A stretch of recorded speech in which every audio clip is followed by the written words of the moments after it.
उत्तर प्रदेश की सियासत एक बार फिर गर्मा गई है। उन्नाव में एक राष्ट्र एक चुनाव विषय पर आयोजन प्रबुद्ध सम्मेलन में पूर्व deputy CM doctor Dinesh Sharma ने समाजवादी पार्टी पर तीखे आरोप लगाए।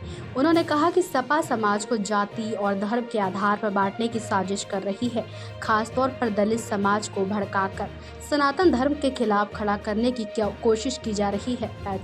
खास तौर पर दलित समाज को भड़काकर सनातन धर्म के खिलाफ खड़ा करने की कोशिश की जा रही है। डॉक्टर दिनेश शर्मा ने कहा कि समाजवादी पार्टी दलित समुदाय को सनातन धर्म से अलग करने की चाल चल रही है।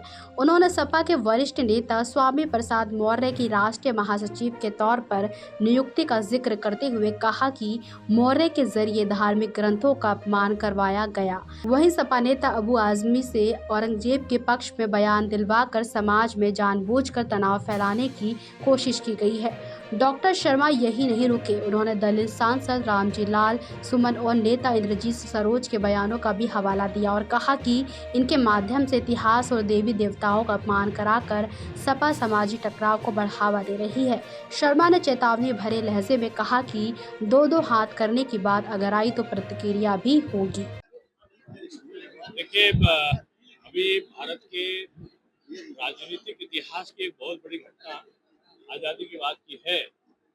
एक गरीब, पिछड़ा और खासतौर से विधवा महिला और तलाकशुदा महिलाओं के लिए एक वरदान बन के ये जो वक्फ का अधिनियम है वो आया है। धारा 370 के संदर्भ में भी एक अधिनियम पारित हुआ, ट्रिपल तलाक के उसमें भी हुआ। यानी प्रधानमंत्री मोदी एक सुधार के पंचायत बने।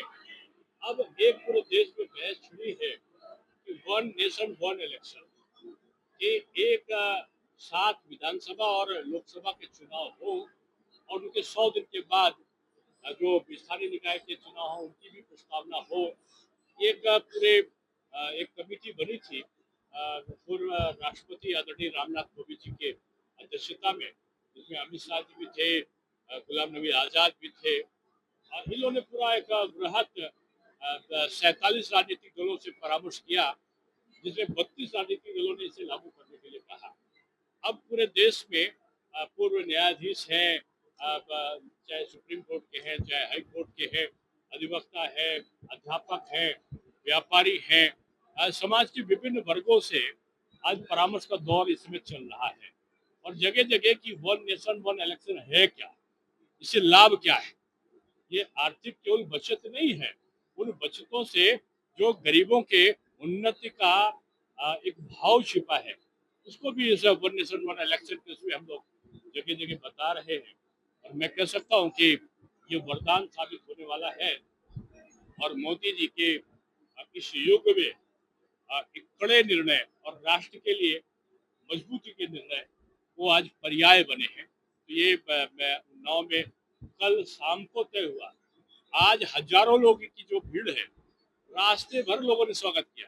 कम से कम मैं समझता हूँ 1 दर्जन से ऊपर जगह पर सैकड़ों लोग इकट्ठा हुए। केवल शाम को ये हुआ कि हम लोग आएंगे और इसे मोदी जी के प्रति आकर्षण है। आज हजारों लोग सभागार और उसके बाहर आए हैं। ये बहुत भारी समर्थन वन नेशन वन इलेक्शन को मिल रहा है। इसलिए मैं कह सकता हूँ कि ये जल्दी ही इसके पूरा विधेयक आपकी रिपोर्ट